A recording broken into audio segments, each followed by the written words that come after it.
¿Cómo están ustedes?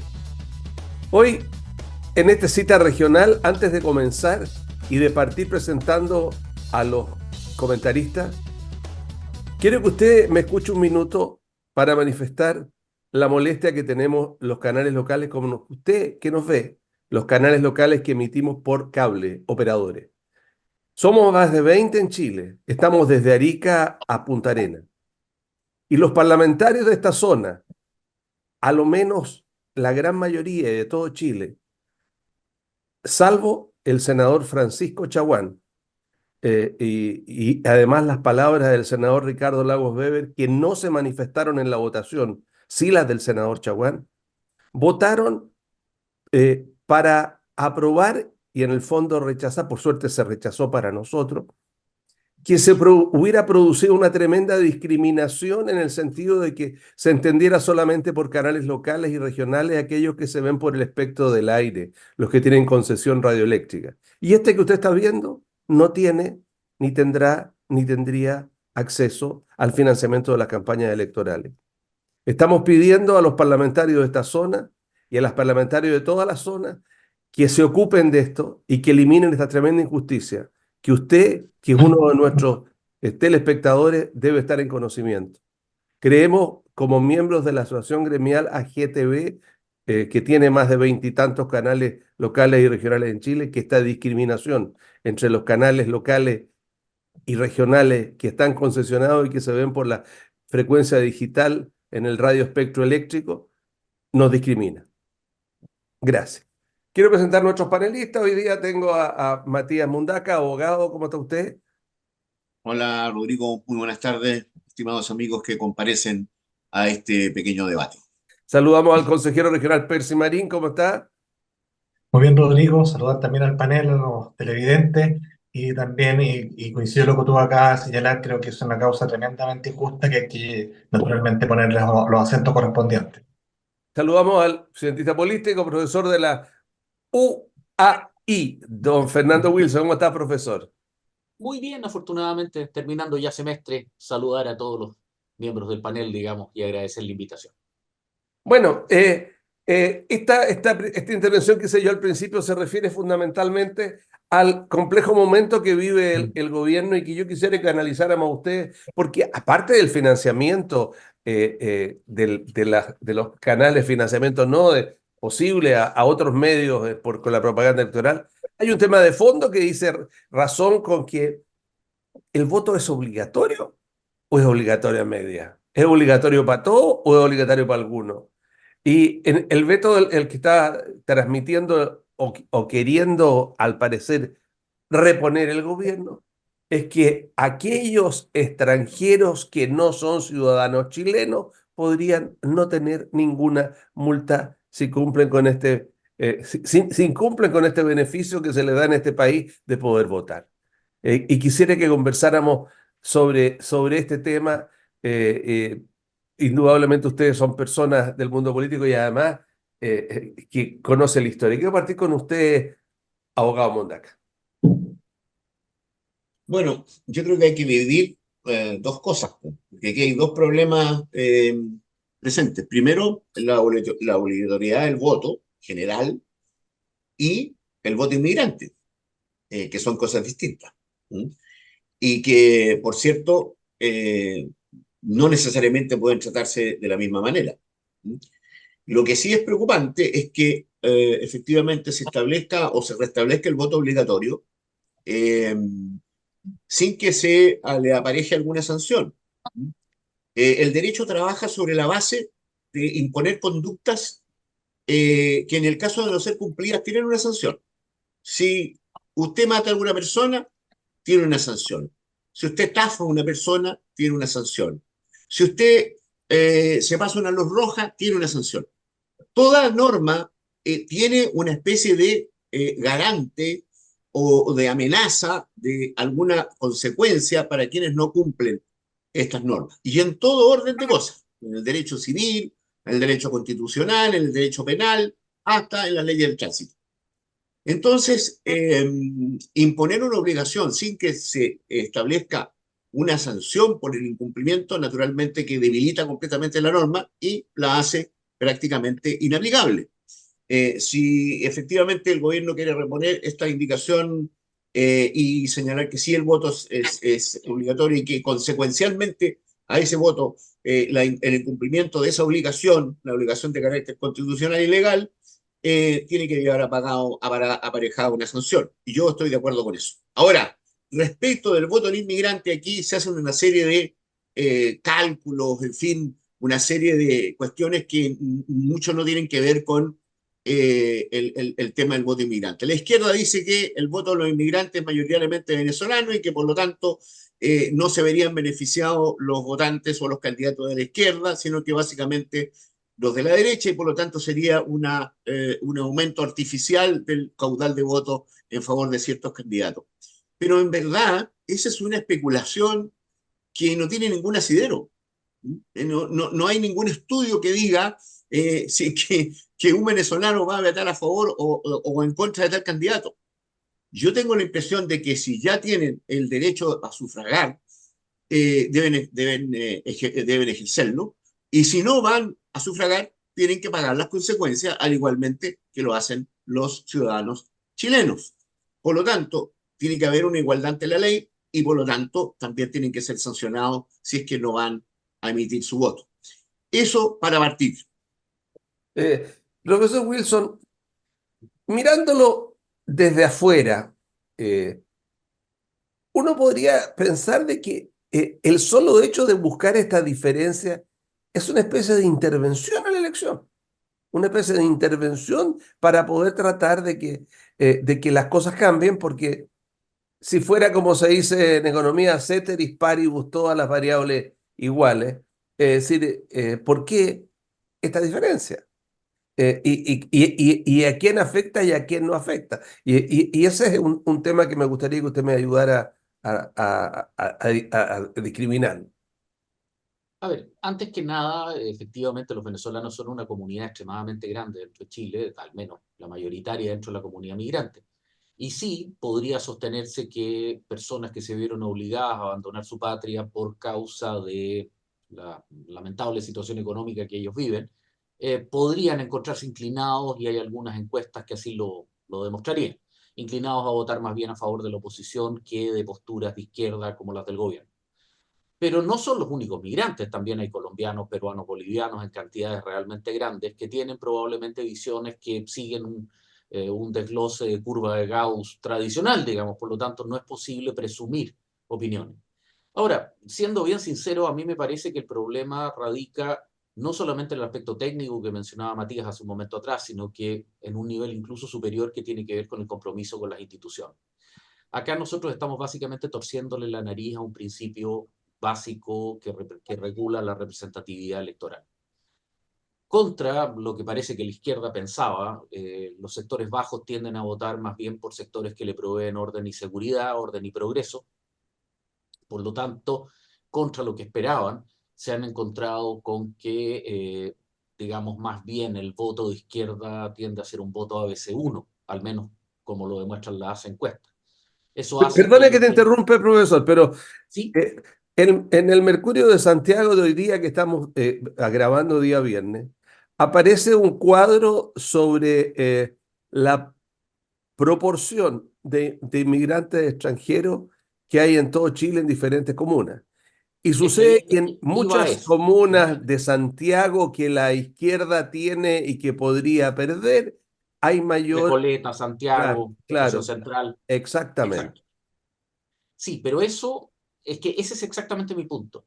Tratar de torcerle la nariz a las instituciones, que tienen que ser grandes principios vinculados a la matriz de nuestro pacto social, simplemente por un interés electoral de coyuntura, fragiliza los consensos sociales de manera brutal y además refleja un nivel de pequeñez política bastante impresionante, que además puede estallarles en la cara de manera brutal, porque en este momento, si este es el punto de debate, recordemos que aquí nadie está prohibiendo a estas personas votar.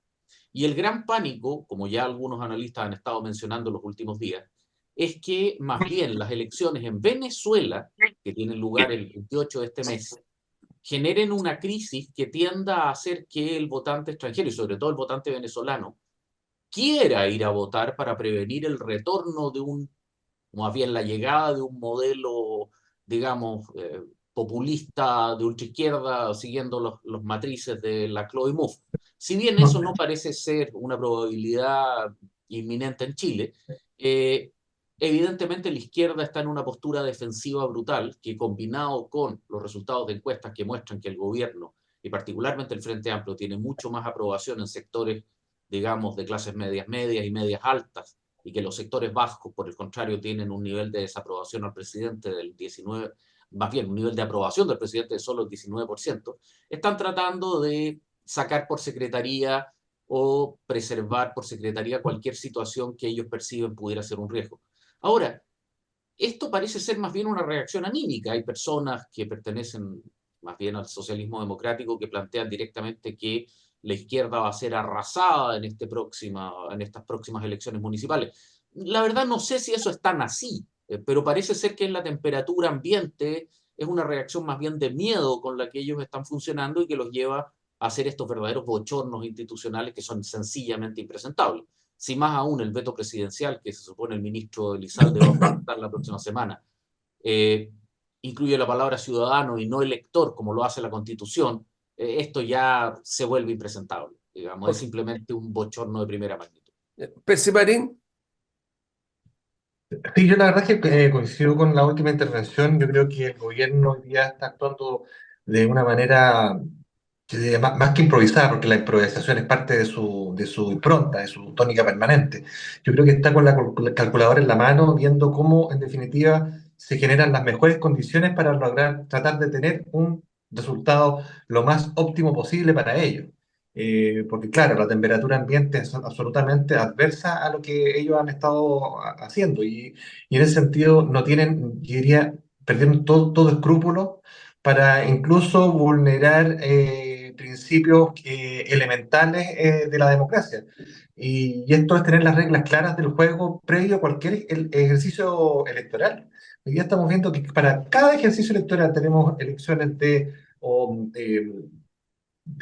alcalde, concejales, las parlamentarias, y para cada acto eleccionario se están buscando fórmulas para alterar esas reglas del juego, lo que es absolutamente contrario a una democracia sólida.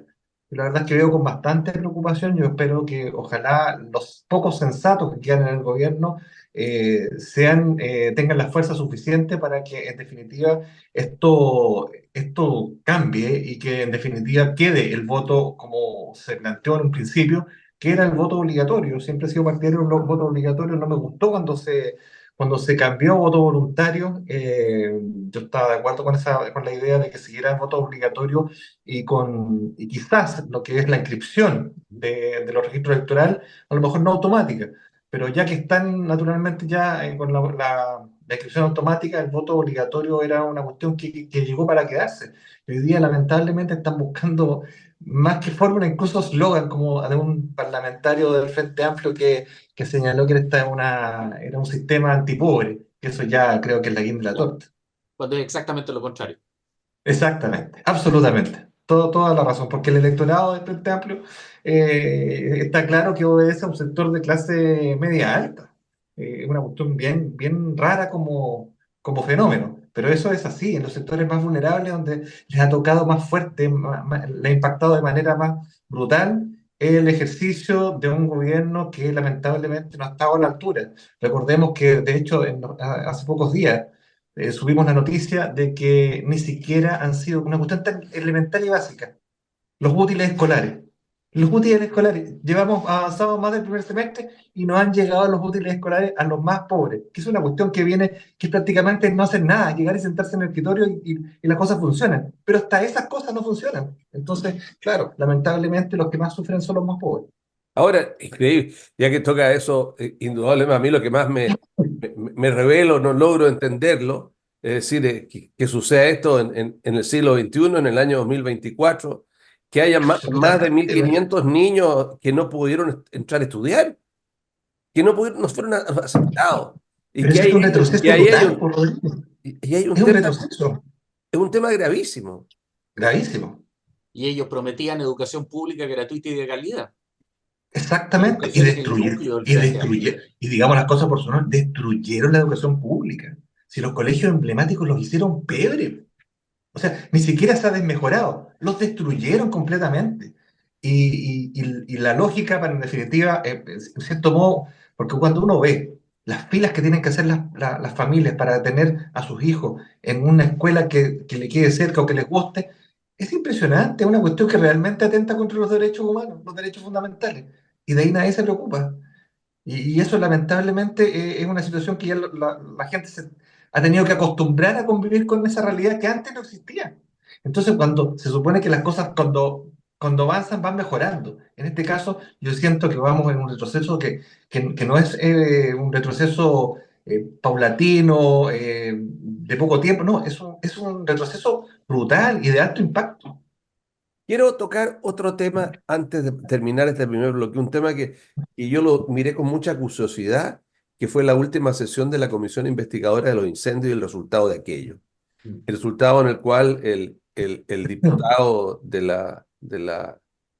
los peces, digamos, el diputado Brito, eh, eh, fue muy duro con el diputado Celi, en términos desproporcionados, digamos, lo acusó de estar metido en una red de corrupción con la Le administración imputó de delitos, Viña sí. del Mar, una cosa muy fuera, y fundamentalmente cuando uno miraba esto, llegaba a la conclusión que era porque estaban fuera de sí por el hecho de que la comisión eh, acusó, o no, digamos, no acusó, digamos, determinó, sugirió de que los Asigno planes de responsabilidad. emergencia de las municipalidades de Viña y Quilpué no se ejecutaron y fueron uno de los problemas que no existían, de los problemas de las causas de toda la lamentable tragedia. Quiero partir con usted, Matías Mundaca. Bueno, no es sorprendente, digamos, que se produzcan estas incidencias de ese nivel de intensidad entre los diputados, sobre todo entre los diputados del Frente Amplio que naturalmente provienen de una generación distinta a la que provenimos nosotros y por lo tanto tienen apreciaciones, sentimientos y, digamos, convicciones que no son las que tiene la mayoría de la gente. ¿Mm? Hay que recordar que estas mayorías iluminadas ya en otra ocasión en la historia de Chile han provocado desastres. Las mayorías iluminadas, ilustradas e iluminadas, generalmente provocan grandes problemas dentro de las instituciones democráticas. Y que no me extraña que se haya producido una agresión de esa naturaleza a Celi por un diputado que está convencido que efectivamente los peces son sintientes.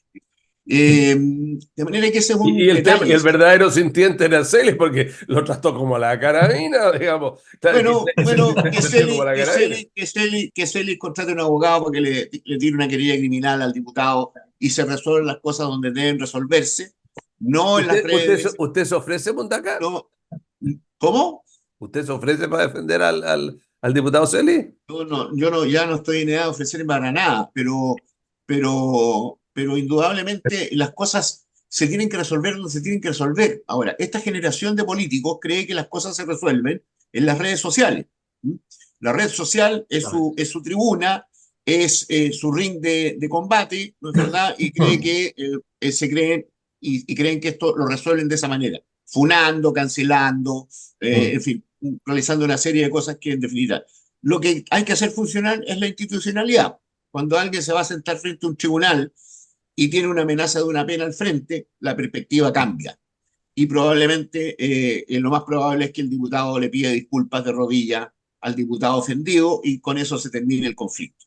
Pero lo más complejo aquí es que efectivamente la comisión investigadora constata lo que ya todos sabíamos, que era que los planes eran insuficientes, que no fueron aplicados, que fueron copiados y pegados, que no fueron asumidos, que no fueron internacionalizados dentro del aparato municipal, que no habían encargados de seguridad, que no habían personas especialistas a cargo del tema, que no se desarrollaron las acciones preventivas tendientes a evitarnos, ¿verdad? El tema. Y por lo tanto, claro, de esto se pueden desprender muchas responsabilidades políticas. Aquí hay alcaldes que pueden ser acusados de notable abandono de deberes, Hay aquí municipios que pueden ser demandados, ¿no es cierto?, por los muertos que se causaron o los daños que se provocaron. Todo esto tiene, O por negligencia, por no mandar los camiones, no mandar al momento, no responder de inmediato. claro, efectivamente, o sea, acordémonos que la ley orgánica del municipio establece una responsabilidad objetiva. Y este pronunciamiento, si bien es cierto, no tiene un valor judicial, sí tiene, ¿no es cierto?, una serie de insumos. Es muy larga la conclusión, pero tiene una serie de insumos que le permitirían a cualquier ciudadano afectado por estos hechos deducir acciones, incluso acciones penales, en contra de los alcaldes, ¿no es verdad?, a cargo de estos municipios. Y eso sí que complicaría bastante, en una de esas, las posibles reelecciones de los alcaldes que estaban a cargo de los municipios más afectados. Así que es comprensible el ataque de histeria del diputado Brito, pero bueno, hay que decirle que se tranquilice, que los pescados vamos a hacer todo lo posible por tratarlos bien, y de que estén, digamos, no sufran cuando uno los ponga a la plancha o en el sartén para poder comerse. Ok. Usted si hubiera sido, le habría contestado, me imagino, profesor Wilson, tú también, Brito, no, perdón, tú también, Brutus. Exacto. No, a ver, es que esto quizás merece una cierta aproximación un poquitito más teórica, pero que es fundamental para entender la aproximación subjetivista que tienen estos nuevos políticos de izquierda, que se montan sobre las tesis de Laclau, Mouffe, etcétera, que tienden a ver al mundo desde una perspectiva personal y a la vez subjetivista en el sentido de considerar que sus valores son de imposición o alcance universal. Si a eso además le agregamos la teoría del significante vacío, donde abandonan la vieja causa de la revolución marxista, clásica, por básicamente la lucha por cualquier tipo de minoría, disidencia, etcétera, siguiendo la teoría de que una agregación de minorías podría eventualmente constituir una mayoría, los convierte en personas que son verdaderos celotes, fanáticos, digamos, de determinadas causas, algunas de las cuales ya rozan el ridículo, como el incidente de los famosos peces existentes que juegan fútbol y son, digamos, osados o tímidos. Dentro de eso hay que entenderlo en un contexto de un cosmos, de un ambiente en el que ellos funcionan, que es una cámara de eco, donde básicamente ellos se relacionan solamente entre ellos, pasan a considerar que sus ideas son universales, que aquellos que no están dispuestos a aceptarlas son enemigos, no adversarios, y por lo tanto tienen una relación con la democracia representativa liberal que es cuando menos compleja, porque la adoran cuando funciona en su favor, pero comienzan los problemas cuando ello no es así. Recuerden ustedes los tweets de distinguidos políticos del Frente Amplio tras la derrota del 4 de septiembre de la primera propuesta constitucional, en las cuales lo menos que andaban diciendo era que habían ganado los fachos pobres. En un esquema binario que no da cuenta de una sociedad compleja, digamos, operan en un esquema paradójicamente arcaico de buenos y malos, digamos, de amigos y enemigos, no reconociendo que una sociedad contemporánea es necesariamente compleja y, digamos, alberga docenas y multitudes de miradas. Dentro de eso, la reacción del diputado Brito se entiende porque además, recordemos que él está directamente vinculado con las redes de la alcaldesa Ripamonti. Entiendo que ella fue asesora parlamentaria del diputado Brito en su momento, que familiares del diputado Brito trabajan en la Municipalidad de Viña del Mar. Por lo tanto, hay una relación que es bastante más orgánica y práctica. A uno le recuerda lo que eran las relaciones de la diputada Mix también dentro de la región, digamos, al final del día nos recuerda también la fragilidad de cuadros que tiene el Frente Amplio. No tienen gente. Son núcleos básicamente muy pequeños, concentrados en centros urbanos, que no tienen mayor tracción territorial. Y bueno, Macarena Ripamonti enfrenta con esto la confirmación de un hecho concreto. Lo de ellos es la política performática, el anuncio, la condena, el adjetivo calificativo, la performance y la puesta en escena. Pero cuando se trata de gestionar, y más aún gestionar una emergencia de características monstruosas como fueron los incendios de inicios de febrero, bueno, demostraron que simplemente no tienen las habilidades. Y por favor, no solo Macarena Ripamonti, ella como persona natural en el cargo de alcalde, sino que toda la orgánica frente amplista que trajo al municipio. Porque ya, ok, la alcaldesa puede tener otras virtudes, tener otras, pero saber asesorarse de personas que sí tengan la capacidad de gestión concreta. Bueno, se demostró que no y el municipio falló de manera integral. Los vecinos de la Población Vergara tenemos perfectamente claro cómo funciona el desastre que se producía en los centros de acopio, digamos, en los distintos liceos de los orientes, digamos, hacia Bueno, arriba de 8 Norte. y a contrario, Sensu, tenemos, digamos, también claro cómo funcionaba el municipio de Viña en las emergencias, es decir, desde la época de la dictadura como hasta en adelante, o sea, cómo funcionaban los servicios O de sea, hay un emergencia. contraste que es demasiado Yo personalmente he tenido tres, haciendo abstracción de la política, hablemos del funcionamiento de las emergencias. Claro, increíble. No, convengamos que antes, bien o mal, el sistema funcionaba, digamos, mal o bien, mejor o peor, pero funcionaba. Y en febrero el sistema No municipal funcionó, no funcionó. lamentablemente. Y la CONAF tampoco funcionó y eso le costó la vida a 130 y fracción vecinos de Viña del Mar. Ok. Esa es la raya para la suma. Claro.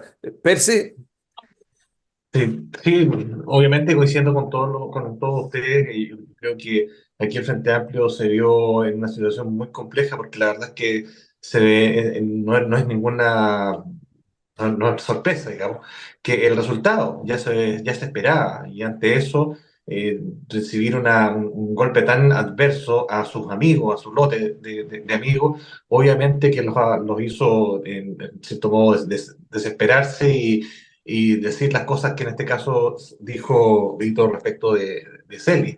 Pero acá lo importante en definitiva fue el acuerdo, que quedó de manifiesto que hubo negligencia inexcusable y que tal como dicen ustedes, las emergencias pueden haber cambiado pintas de alcalde, pero esta gente llegó a refundar, ¿no? Entonces llegó a descabezar. Y aquí venimos nosotros, llegamos nosotros los que sabemos hacer las cosas bien. Y en definitiva queda de manifiesto que eso no es así. Y que si no hubiese sido por la acción, además, dentro de esta emergencia, de las mismas Fuerzas Armadas y de orden, que tienen una preparación para enfrentar estas emergencias, si no hubiera sido porque en definitiva hubo estado de excepción constitucional, que yo creo que fue lo único bueno que ha hecho este gobierno en este caso, la verdad es que la cuestión hubiera sido tremendamente peor, mucho peor, porque ya vimos que los días posteriores a esta terrible emergencia, la situación de inseguridad que había, la situación donde no llegaban lamentablemente las ayudas, donde no podían incluso encontrar a sus seres queridos que todavía estaban desaparecidos. Fue una todavía no cuestión tremendamente... todavía no lo Y hay encuentran, muchos pues, que todavía, todavía no lo exactamente, encuentran. y hay una serie, y Rodrigo, ya hay una serie además de afectación psicológica en las personas que viven ahí hoy día, es absolutamente tremenda y siguen todavía con problemas graves sin solución. Y eso no es una cuestión de que aquí no estamos hablando de sector político, estamos hablando de personas que lamentablemente no han sabido hacer la pega. Y me gustó lo que se dijo anteriormente en el término, no que me gustó, sino que le encontré todo el sentido. Aquí no solamente el responsable es la autoridad, en este caso la alcaldesa de Viña, la alcaldesa de Quilpué, las autoridades, los titulares del cargo más importante, sino que también los equipos. Los equipos han demostrado que han sido un desastre y que yo espero de verdad, Rodrigo, de que exista alguna mínima sanción, porque aquí se habla, se llena la boca con que tienen que hacerse las cosas bien y en definitiva, cuando se hacen mal y cuando cobran vidas, y si no vemos una sanción, la verdad es que sería inaceptable, francamente inaceptable. Tenemos que ir a una pausa. Nótense el frío que tengo, yo estoy con guantes. Estamos en cita regional, aquí en la Antártida, no, en la quinta región estamos con Matías Muntaca, con Percy Marín y con Fernando Wilson. La pausa es breve, ya volvemos.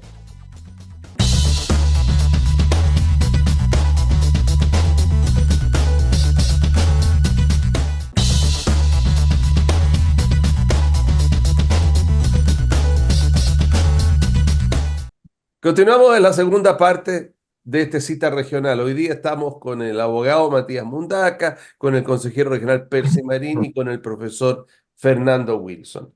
Hay dos temas que quiero tratar en la intervención y conjuntamente en las próximas dos intervenciones de cada uno, que son, estamos grabando nosotros un día viernes, en que en la mañana de este día viernes, por unanimidad, la fiscal Chong sufrió la más grande de las derrotas que ha tenido. ¿Cuál es? Que el carabinero acusado de intento de homicidio en el caso de Pío Nono, cuando usted se debe recordar, cuando el carabinero corrió, digamos, y por efectos del impacto, la persona cayó del puente. Se le acusó de que él lo habría empujado y la justicia ha determinado que no fue así y ha liberado de culpa al carabinero. Y el otro tema es un tema muy grave, que es una controversia increíble, insólita, que uno de los partidos más fuertes que tiene el gobierno, uno de los partidos más antiguos, que pasó por lo que pasó en toda la historia del siglo XXI, en la ley maldita, etcétera, el Partido Comunista, está en una controversia tremenda a propósito de un allanamiento ordenado por un juez de una radio en Villa Francia, en Santiago, el mismo día que se cumplía de estos aniversarios de la muerte de una de las personas que habría sido eh, asesinada o muerto, habría relacionado entre relación policía y personas que están efectuando actos que depende de cómo se llama, podrían ser terroristas, podrían ser policiales, podría ser persecución. Pero el hecho concreto, por orden judicial, Carabineros allanó y se produjo un tema tremendo. El gobierno ha reclamado, perdón, el Partido Comunista ha reclamado al gobierno y el gobierno le ha dicho: un momentito, esto está correcto. Quiero partir por esto, por cualquiera de los dos temas, abogado Mondaca. Bueno, empecemos por lo que primero se planteó respecto al juicio del caso Pío Nono. Yo tuve siempre la opinión de que desde cualquier perspectiva el exfuncionario Cananeo iba a ser absuelto. Entre otras cosas porque la sustentación de este presunto homicidio tentado o frustrado no tenía suficiente respaldo, digamos, en el elemento probatorio que presentó el Ministerio Público. Por eso que siempre hay que tener en cuenta que no todo lo que dice el Ministerio Público puede ser probado. Y no todo lo que dice el Ministerio Público puede ser cierto. Y no todo lo que dice el Ministerio Público es una verdad judicial.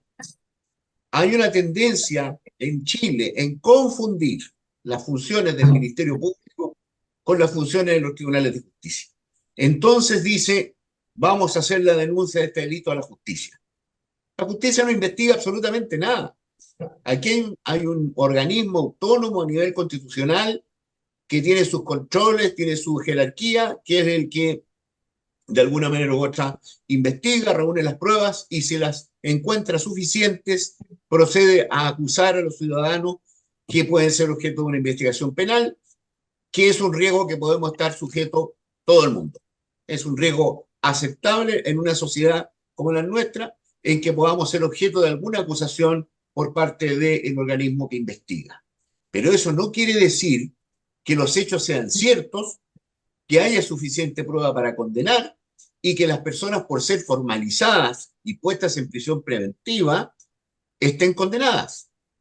Porque hemos sufrido las mismas consecuencias, y de esto hago personal y responsablemente directa a la prensa, que no sabe distinguir y sigue diciendo que una persona se va en prisión preventiva por los 120 días que dura la investigación.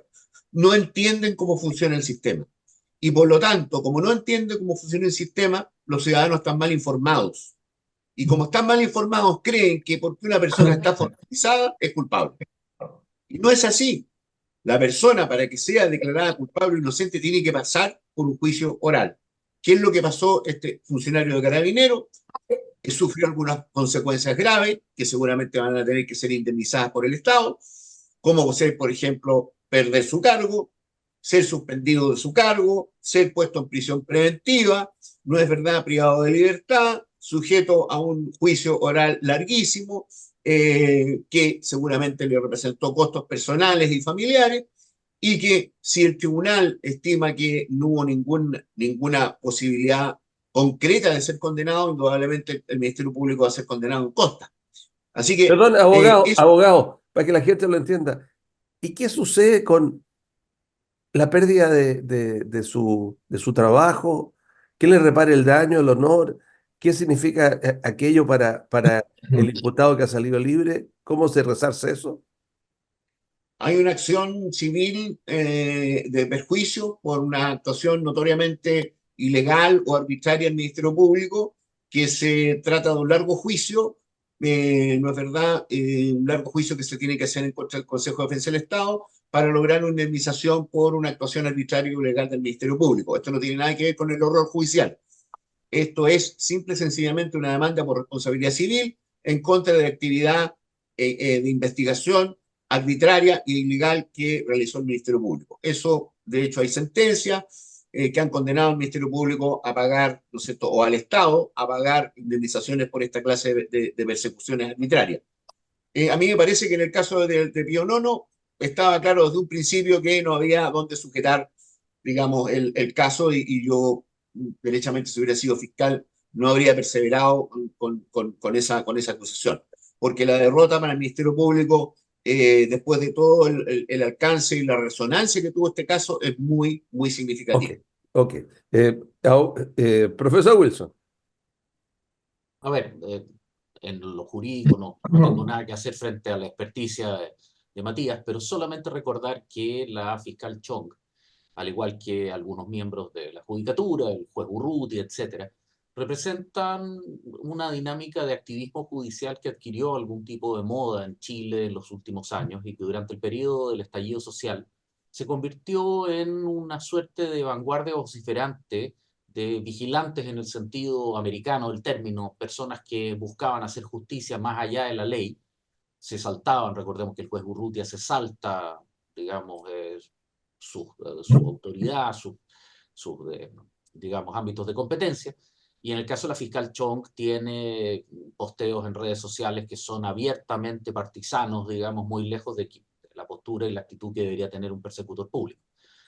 Dicho eso, nos encontramos de alguna forma con uno de los últimos destellos del estallido social y confiemos en que esto devuelva o envíe un mensaje a este tipo de funcionarios respecto a la necesidad de mantener la majestad del cargo, digamos.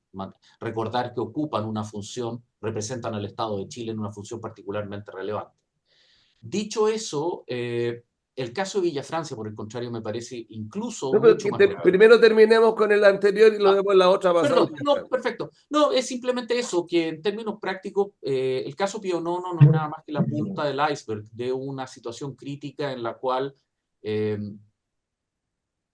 órganos, digamos, y actores del proceso de impartir justicia en Chile se vincularon o se alinearon políticamente y comenzaron a actuar en ese mismo sentido y en ese mismo código.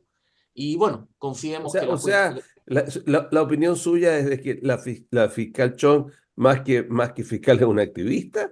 ¿Eso es lo que usted está tratando de decir? Basta con leer sus posteos en redes sociales, en Twitter, X hoy día, tenía posturas explícitas a favor de una postura política, pero más intensamente incluso en contra de otra. Es decir, ¿de qué manera se puede pensar o que es una jueza, que es una fiscal ecuánime que tiene el deber de buscar con la misma intensidad los elementos inculpatorios como los exculpatorios de un eventual acusado, si es que se expresa abiertamente en favor de una postura y en contra de la otra? Por lo tanto, digamos, es un hecho conocido, un hecho público, de que la fiscal Chong tiene una mirada determinada y partidista y partisana de la sociedad chilena. Por eso hacía la comparación con el juez Urrutia y con una serie de otros personajes que han actuado en esa situación. De esa forma, y como bien mencionaba a Matías, digamos que si bien en esto había una fuerte confianza de parte incluso de las personas que no están letradas en derecho de que el caso no se sostenía en un pie, ya que hubo videos y declaraciones desde el primer día que así lo planteaban, este juicio y la acusación de, digamos, intento de homicidio, homicidio frustrado, claramente obedecía un sesgo y una mirada, y por eso basta con ver quienes celebraban dicha postura en las redes sociales. Okay. Básicamente bots, digamos, con una línea ideológica muy determinada. Ok. Ahora, indudablemente que yo aprovecho ver el ex Twitter X, digamos, y cada día me ama. No, es una cloaca.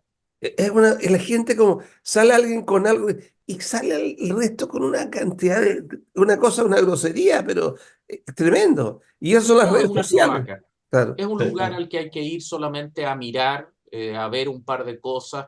Es una fuente de información, pero ya no es una red social donde uno pueda tener intercambios razonables de opinión, bajo ningún punto. No, en absoluto. Es que grita más fuerte. Percy Marín. Sí, a ver, tanto la fiscal Chong como el juez Urrutia, claro, pertenecen a un grupo de autoridades que pidieron causas. La fiscal Chong pidió hacerse cargo de causas en contra de los carabineros. Lo mismo que el juez Urrutia también pidió ser el juez de determinadas causas. Y esto no solamente Chile, ¿eh? Esto es como una especie de agrupación de fiscales, de jueces a nivel internacional que tienen esa impronta, como recién acaba de señalar, Pero que creen que pero hay que esto no es hacer. como mucho, Marín, es como, ¿cómo va a pedir causa? Las causas se asignan, no se piden. No, no, no, no, Sí, pero no. ojo, ojo, Las ojo, pidió ojo, o se Rodrigo, las auto-otorgó. exactamente, yo quiero decir lo siguiente, Rodrigo. A propósito de la evidente persecución de la fiscal Chong respecto a Carabineros. Eh, Hubo reuniones con el fiscal nacional y el fiscal nacional, dentro de sus atribuciones, no tiene la posibilidad de remover a los fiscales a cargo de las causas en las regiones. Quien tiene esa facultad son los fiscales regionales, en este caso Armendari, que obviamente que está en la misma línea de la fiscal Chong. Era digamos, la misma impronta, la misma línea. Entonces, cuando se empiezan a desmoronar, porque, a ver, digamos las cosas como son, en todos los videos, porque hay una cantidad de material, no solo en las redes sociales, en los noticiarios más serios aparecían las imágenes del puente Pío Nono, donde salía Sebastián Zamora, y donde este tipo, el chico este que cae, se cae por voluntad propia. O sea, él llega, se acerca, nadie lo empuja. O sea, la inmensa mayoría de los chilenos que vieron esas imágenes sabían que este joven carabinero era absoluta y totalmente inocente. Pero aquí hubo una condena de la izquierda partiendo por el presidente de la República. Y como tú decías, Rodrigo, en Twitter, o sea, aparte que la historia está ahí, uno empieza a buscar, a buscar, a buscar. En Twitter está la condena del presidente Gabriel Boric, señalando de que aquí tenía que renunciar el general Rosa y que este violador de los derechos humanos tenía que tener las peores de las penas porque se había visto, lo empujó, lo quiso asesinar, en fin, con el lenguaje típico de ellos. Y yo la verdad es que esperaría que el presidente de la República pida perdón. Ojalá lo pudiera hacer. Y que ojalá este carabinero demande al Estado, como decía Matías. Porque este chico yo tuve la oportunidad de conocerlo cuando se veía a la escuela en los Andes. Un chico que quería ser como su tío, un carabinero. Un chico que tenía toda... Era el sueño de su vida ser carabinero. Y que se vio truncado por hacer su pega. Porque en un minuto determinado un grupo que trató de generar un golpe de Estado, ¿no es cierto?, que generó toda esta violencia en el país, le truncó esas posibilidades.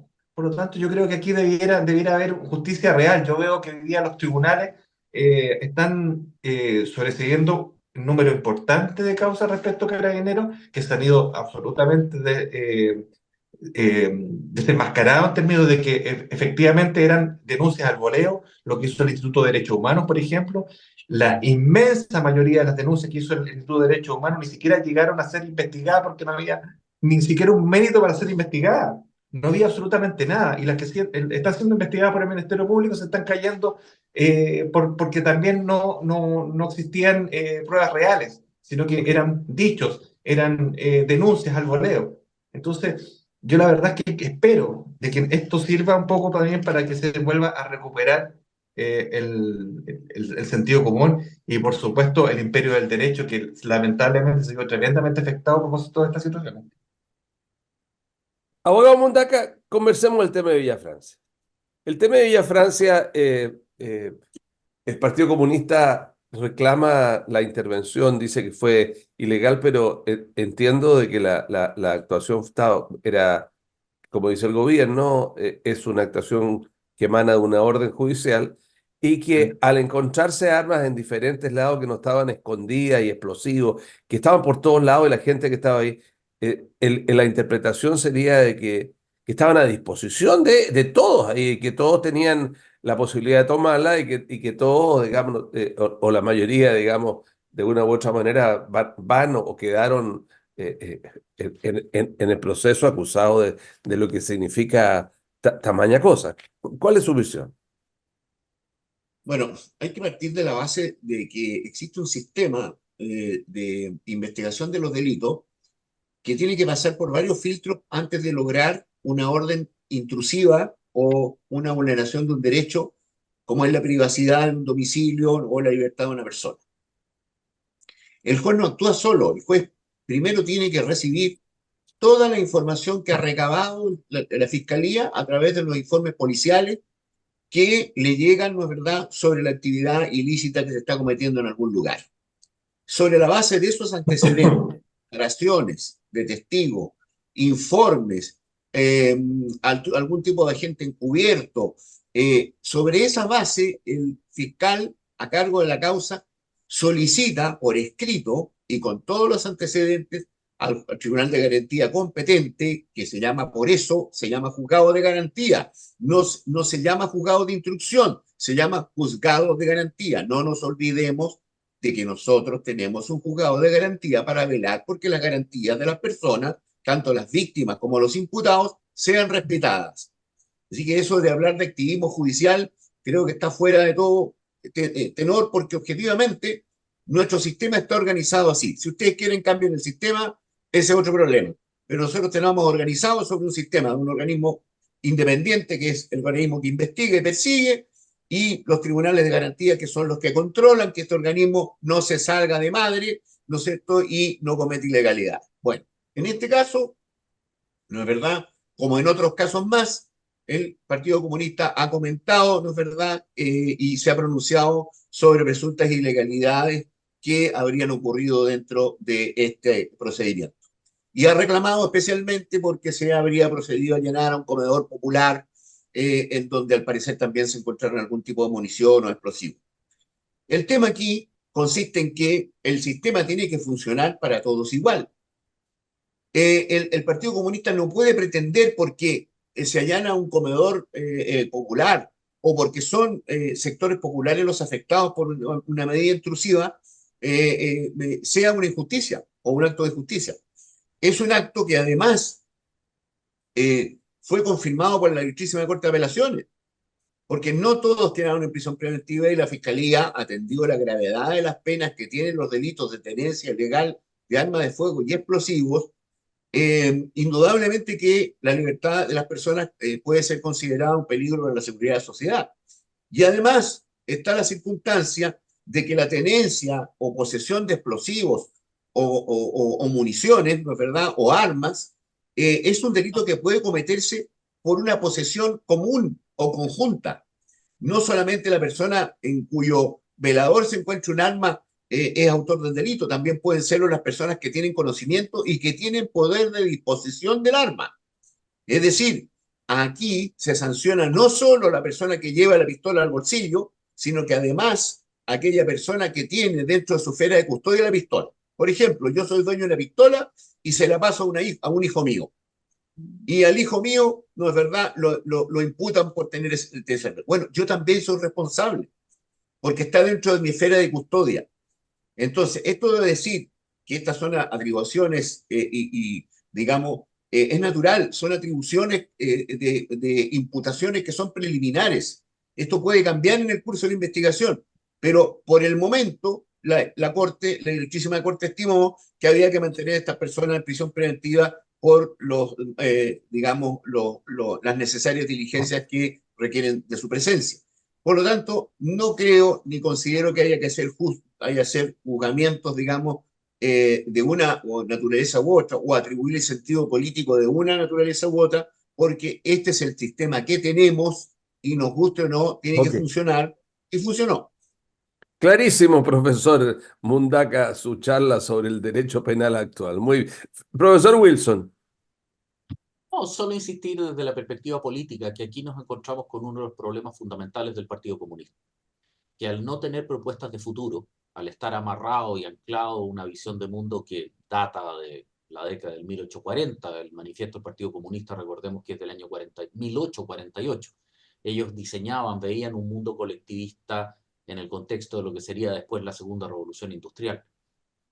Hoy día, en un mundo de redes sociales, interconexión y de profunda búsqueda de libertades personales, sus propuestas simplemente son inviables y se ven, y no pudiendo recurrir a los individualismos o a los significantes vacíos que utilizan las nuevas izquierdas, es un partido más bien casi sacral, casi religioso, donde su dogma ideológico asume un rol de cautela de un pasado que ha sido progresivamente redefinido como heroico. En ese sentido es más bien un cuidado de un pasado. Y Villa Francia, paradójicamente, irónicamente, no corresponde realmente al pasado del PC, sino que es un territorio eminentemente del MIR, del Movimiento Izquierda Revolucionario.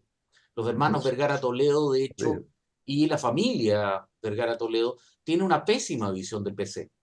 Los consideran amarillos. En esa situación llama mucho la atención que el PC se haya, entre comillas, comprado este problema que técnicamente no es de ellos.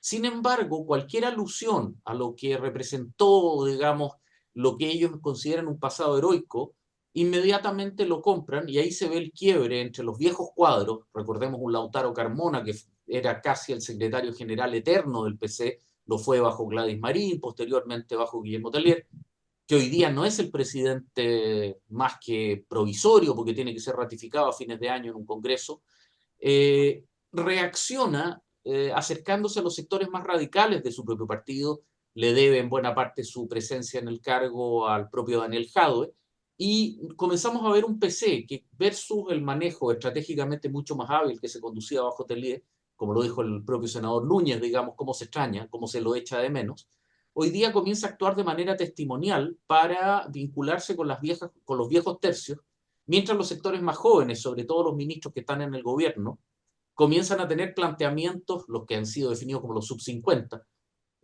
que en alusión a la gerontocracia del Partido Comunista podríamos considerar casi la juventud del PC, comienzan a rebelarse en contra y comienza a producirse un quiebre en algo que es inaudito en el Partido Comunista chileno, que es la indisciplina, los disensos internos comiencen a llegar hacia el exterior.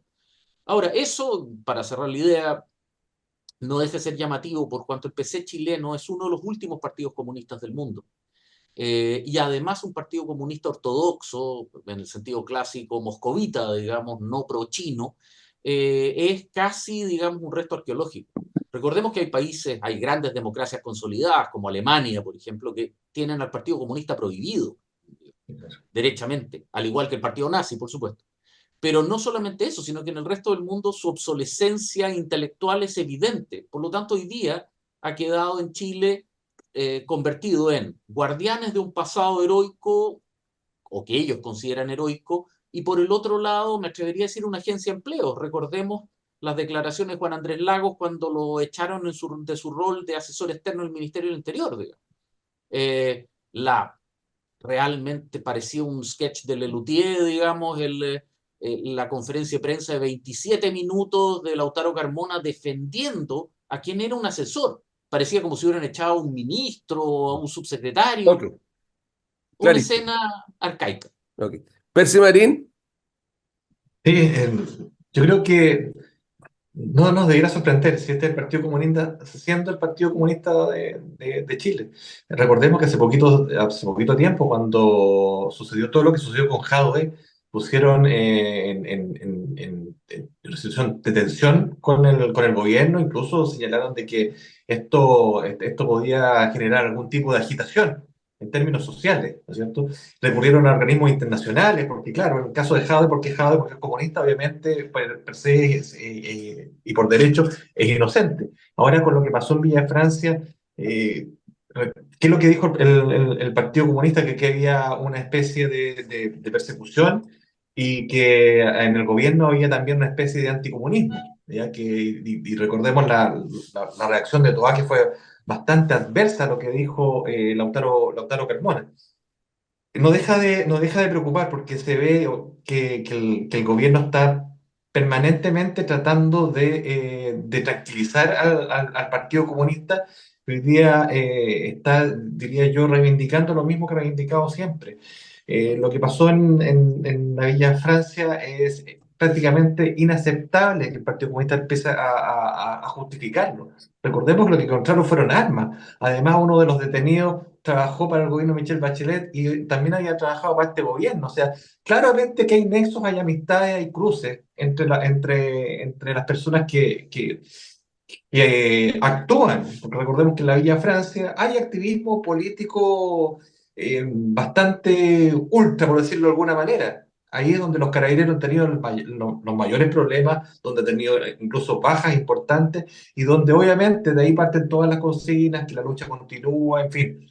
Yo creo No, y que hay armas que se habían usado en el sur, en la macrozona sur, hay- produciendo una exactamente, conexión con el tema de la una Ok, Araucanía. conexión, ok. exactamente. Entonces, Gracias, es Percy. completamente lo cuenta.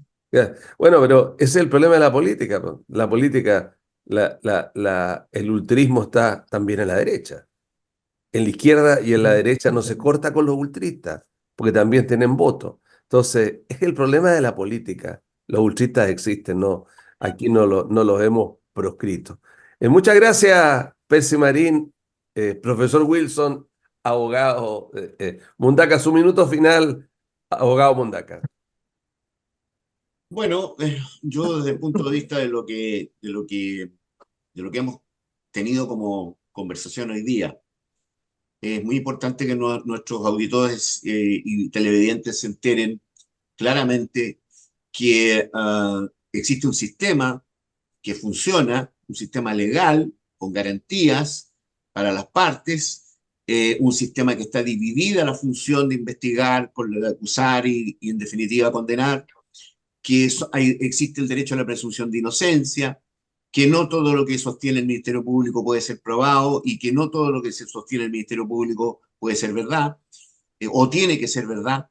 Es necesario esperar, ¿no es verdad?, el pronunciamiento de los tribunales de justicia que no tienen ninguna influencia en las investigaciones y por ende entonces el llamado es a respetar el funcionamiento del sistema democrático porque una de las partes más importantes del sistema democrático es el funcionamiento del Poder Judicial, que es el que en definitiva determina la protección de los derechos que todos nosotros tenemos en una vida en común, en un Estado de Derecho. Muchas gracias. Fernando Wilson.